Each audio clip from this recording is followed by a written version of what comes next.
Durante siglos, la infame esvástica ha cargado con un peso profundamente sombrío.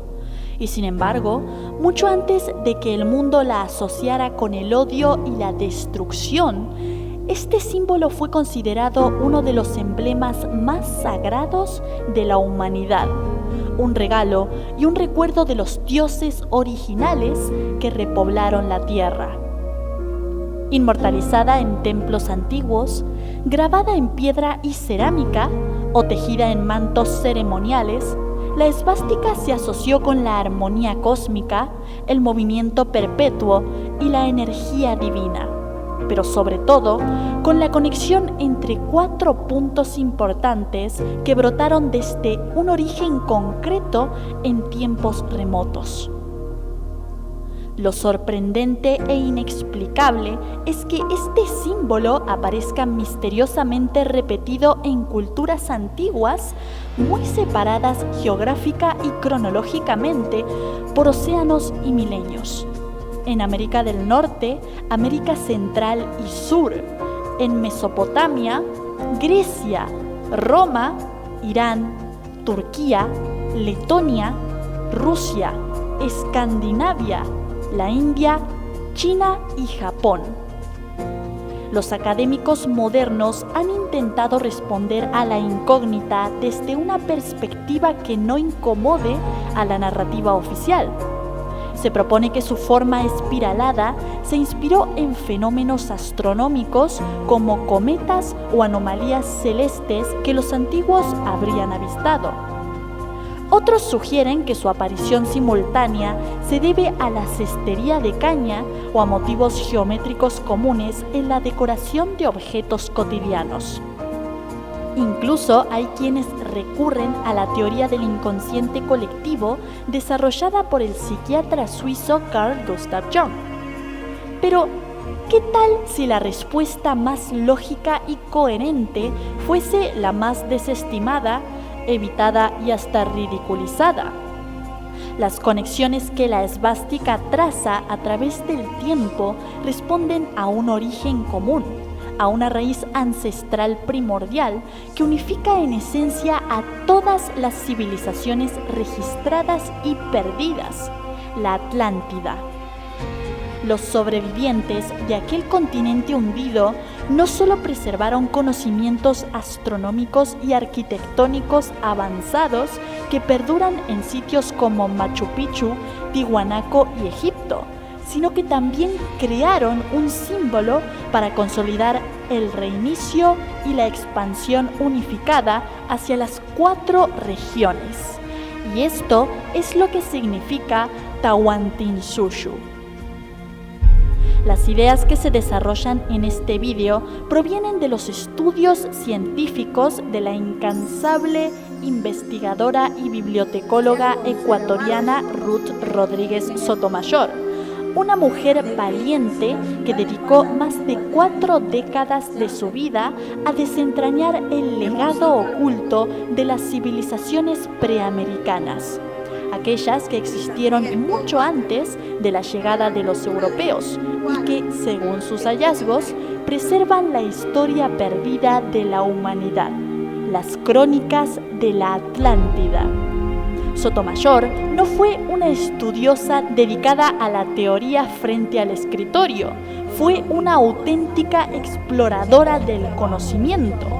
Recorrió museos, archivos, ruinas y bibliotecas olvidadas en todos los rincones del mundo. Gracias a un permiso único, podía acceder a las colecciones más restringidas, a los depósitos donde se guardaban códices, piezas y reliquias jamás estudiadas por la historia oficial. Analizó símbolos antiguos de todas las culturas, comparó topónimos y antropónimos nativos y los revitalizó, devolviéndolos a su forma original. Este proceso reveló vínculos sorprendentes entre pueblos que nunca se pensaron conectados, trazando lazos lingüísticos y culturales entre América, Europa, África y Asia. Su trabajo fue tan meticuloso como iniciático. Más de 40 obras escritas, muchas aún inéditas, respaldan su investigación. Y por supuesto no partió de la nada. Estudió a grandes pensadores como Emeterio Villamil de Rada, el filólogo y etnólogo boliviano, autor de La lengua de Adán y el hombre de Tiahuanaco, quien ya había intuido que el origen del hombre y del lenguaje se encontraba en el altiplano andino. Según Ruth Rodríguez Sotomayor, tras el cataclismo que hundió la Atlántida hace unos 12.000 años, un grupo de sobrevivientes, la nación de los Huaras o Wari, conocidos como los Wari-Wiracochas y posteriormente latinizados como Viracochas, se estableció en el altiplano andino, concretamente en la zona de Tiwanaku. Estos son los auténticos atlantes, recordados por los pueblos autóctonos como dioses primordiales civilizadores, instructores de sabiduría, astronomía, arquitectura y agricultura. Los mitos los describen como seres de piel blanca, cabellos rubios o pelirrojos, ojos claros y cráneos alargados, características que hoy se hallan reflejadas en numerosas esculturas y cerámicas preamericanas, además de diversas momias y cráneos con cabellos rubios, pelirrojos y marrones. No eran dioses en el sentido mítico, sino seres humanos con un desarrollo tecnológico y espiritual muy avanzado, portadores del conocimiento de un mundo anterior al nuestro. El idioma original de estos pueblos era el runasimi, una lengua que los europeos malinterpretaron a quechua, la lengua madre de las lenguas euroasiáticas, del sánscrito y las lenguas hermanas. Su sistema de escritura era el cuneiforme y su símbolo primordial, la esvástica, representación de las 4 direcciones a las que se expandieron. Estas afirmaciones se sustentan en artefactos concretos como la fuente magna, el monolito de Pocotia y el silbato de ave ceremonial, todas piezas tihuanaquenses redescubiertas y estudiadas por Sotomayor, donde se observa la escritura cuneiforme y símbolos idénticos a los de las antiguas civilizaciones mesopotámicas. Lejos de lo que enseña la historia oficial, la presencia del hombre blanco en la América ancestral no es un invento moderno. Los vikingos ya lo mencionaban en sus relatos de exploración. En textos como el Landnámabók y la saga de Eric el Rojo se menciona a América como Vitra Manaland, la tierra de los hombres blancos, o la Gran Irlanda. Incluso la saga de Halfdanar e Einsteinsonar narra la lucha de Ragnar contra los gigantes americanos, los mismos que han sido ampliamente documentados. Otro elemento de los Wari-Wiracocha establecidos en Tiwanaco es el monolito Mojohuaca o Mojohuanca, una pieza enraizada sobre una esvástica, como comunicando el asentamiento origen. El personaje representado guarda un asombroso parecido con los moais de la isla de Pascua, cuyo nombre aborigen es Tepito o Tejenua, el ombligo del mundo. Y si seguimos estas huellas, las migas de pan, encontramos que las tallas de Gobekli Tepe muestran las mismas tallas en forma de H que encontramos en Pumapunku en Tiwanaco, el asentamiento primordial postdiluviano de los dioses instructores, y otro diseño similar a la araña de las líneas de Nazca en Perú. Para Ruth Rodríguez Sotomayor, todos estos fragmentos forman parte de una sola historia antigua, la de los instructores atlantes, los verdaderos ancestros de las grandes civilizaciones del planeta. Como consta en su trabajo titulado El mensaje oculto de los libros líticos andinos, el origen de los arios está en Preamérica, esta era exactamente la estirpe que el Führer buscaba con tanta desesperación: los Wari Wari Wiracochas, conectados directamente con la esvástica. De acuerdo con los estudios de Sotomayor, el grupo civilizador atlante no era un solo pueblo, sino una alianza de 3 naciones poderosas que se dispersaron por todo el planeta, dejando su huella en cada rincón de la historia antigua, y su legado aún se percibe en las raíces lingüísticas, arquitectónicas y simbólicas de casi todas las civilizaciones. Primero tenemos a los caras o carios, quienes se irradiaron desde el altiplano hacia el norte y el este, fundando el reino de los quitus en el actual Ecuador, extendiendo su influencia hasta los mayas clásicos en Mesoamérica y más allá del Océano Atlántico, donde establecieron el reino de la Caria en Anatolia, la actual Turquía. Más adelante, los caras y sus descendientes se aliaron con Egipto, compartiendo conocimientos astronómicos, arquitectónicos y religiosos que explican las semejanzas entre las pirámides de ambos continentes y los complejos sistemas de escritura sagrada. Segundo, tenemos los tupihuaras del Brasil. Ellos llevaron sus conocimientos hacia el Atlántico Oriental, estableciéndose en Anatolia, donde se convirtieron en los hititas, conocidos en la historia oficial por haber empleado escritura cuneiforme y de los cuales no se sabía su origen. Y el tercer grupo fueron los íberos, quienes se irradiaron desde América Central y Sur hacia Europa, originando a los íberos de la península ibérica. Los caras, a su vez, también llegaron al subcontinente indio.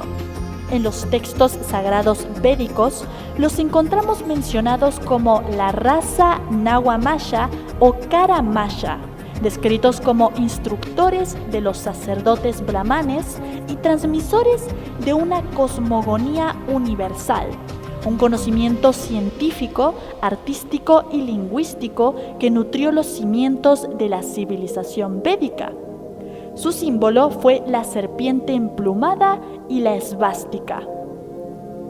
En el primer volumen del Ramayana, el sabio historiador Valmiki describe a los mayas como grandes navegantes que surcaron los océanos del oeste al este y de los mares del sur a los del norte en tiempos remotos.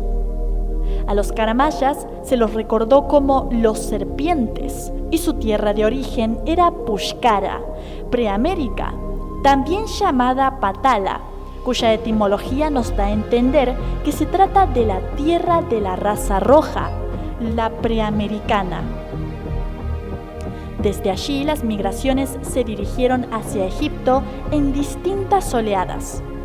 Sotomayor sostenía que incluso el faraón Akenatón habría pertenecido a una de estas primeras migraciones, lo que explicaría su revolución espiritual basada en el culto al sol, herencia directa de los Wari Wari Wiracochas y la cosmovisión solar de los caras.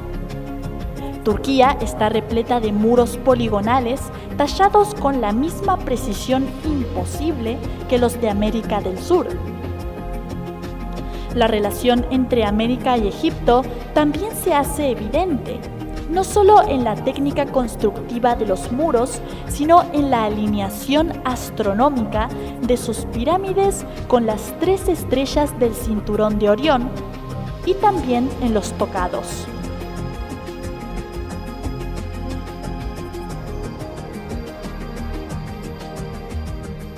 Los olmecas, considerados la cultura madre de Mesoamérica por los académicos, muestran también una conexión innegable con Egipto y con la isla de Pascua.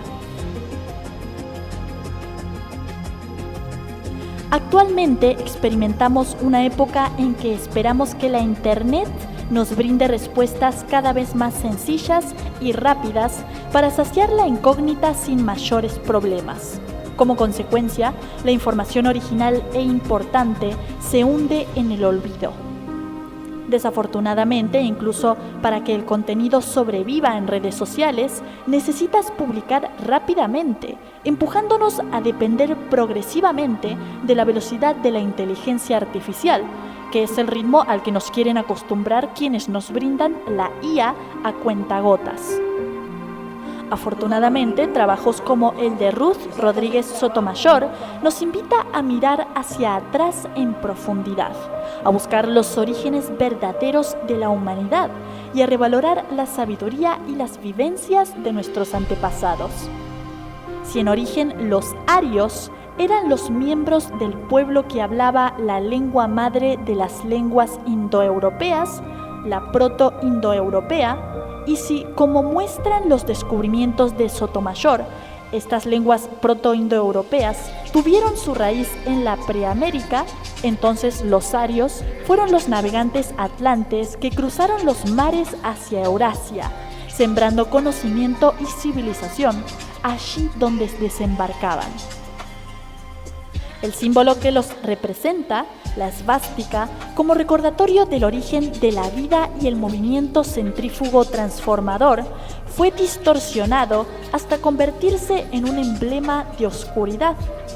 Pero reconciliándonos con su auténtico significado, resulta posible reconectar con esa memoria planetaria, con ese legado sumergido que late en el corazón de toda la humanidad.